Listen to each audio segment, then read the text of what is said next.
Assalamualaikum warahmatullahi wabarakatuh. Perkenalkan, nama saya Langga Fitrio dengan NIM 220531127. Pada kesempatan ini saya akan mempresentasikan tugas studi kasus pembelajaran sejarah pemikiran ekonomi. Baik, studi kasusnya yaitu dari pertemuan 1 sampai pertemuan 4.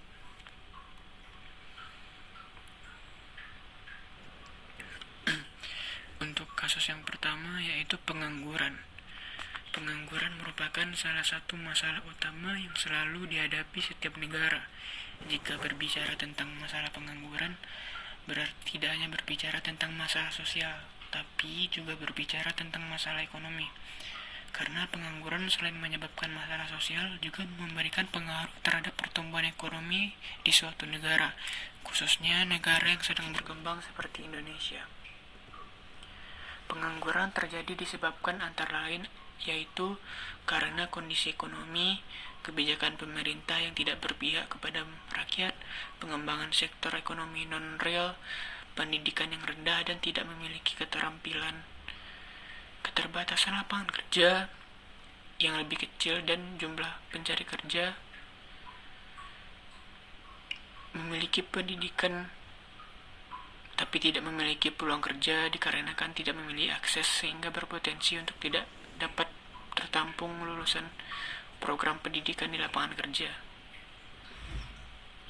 Fenomena pengangguran juga berkaitan dengan terjadinya pemutusan hubungan kerja yang disebabkan antara lain perusahaan yang menutup atau mengurangi bidang usaha akibat krisis ekonomi atau keamanan yang kurang kondusif, peraturan yang menghambat investasi, hambatan dalam proses ekspor dan impor. Lalu,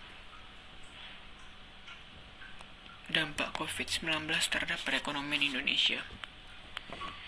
Virus ini menunjukkan penyebaran yang sangat signifikan cepat dan telah mencapai kematian yang disebabkan oleh virus dari Cina ini. Sehingga pada tanggal 30 Januari 2020 WHO menetapkan virus corona ini sebagai kedaruratan kesehatan masyarakat yang meresahkan masyarakat.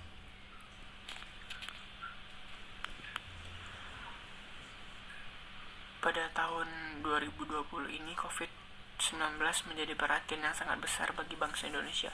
Banyak kerugian yang ditimbulkan dari pandemi ini yang berdampak pada perekonomian Indonesia. Setelah mengalami peningkatan kasus yang melesat dengan kurun waktu yang sangat cepat, pemerintah membuat kebijakan dalam mengatasi pandemi ini, yaitu berlakunya PSBB.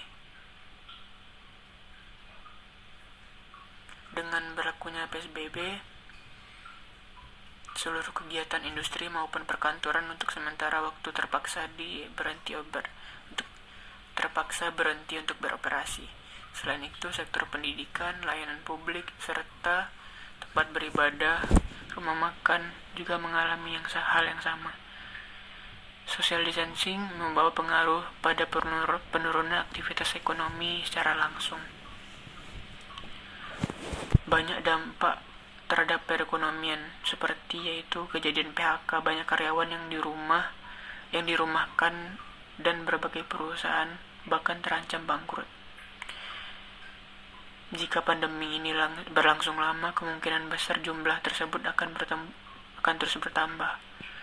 Akibatnya banyak aspek-aspek yang terkena, seperti pelaku UMKM, usaha restoran, dan usaha lainnya.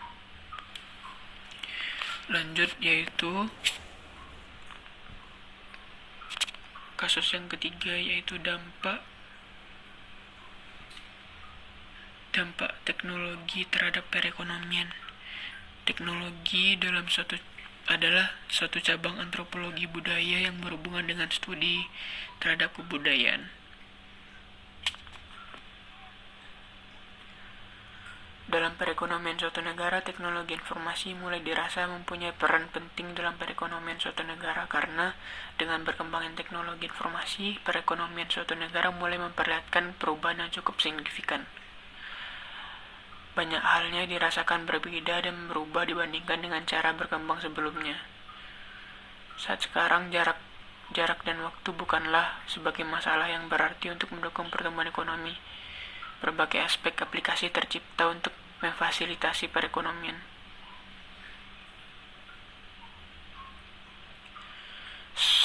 Sesuatu yang tidak bisa dihindari dalam kehidupan ini karena kemajuan teknologi akan berjalan sesuai dengan kemajuan ilmu pengetahuan. Setiap inovasi yang diciptakan untuk memberikan manfaat positif bagi kehidupan manusia, memberikan banyak kemudahan, serta sebagai cara baru untuk melakukan aktivitas manusia.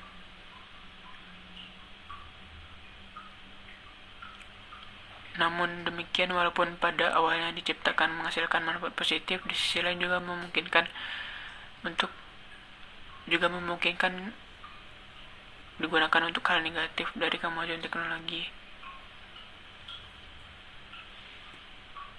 Lanjut, yaitu kasus yang terakhir, yaitu tantangan Indonesia menghadapi era pasar bebas.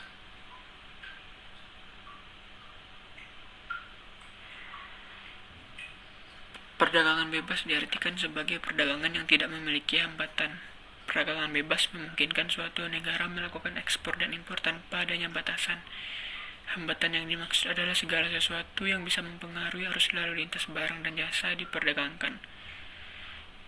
Era perdagangan bebas sangat mempengaruhi kegiatan perdagangan di Indonesia.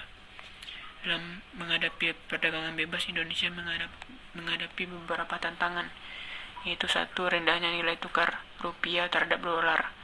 Hal ini, rendahnya nilai tukar rupiah terhadap dolar mempengaruhi harga jual beli barang impor dan ekspor yang tidak stabil. Kualitas yang kedua yaitu kualitas infrastruktur. Ketersediaan dan kualitas infrastruktur masih kurang sehingga mempengaruhi kelancaran arus barang dan jasa. Yang ketiga yaitu sektor industri yang rapuh.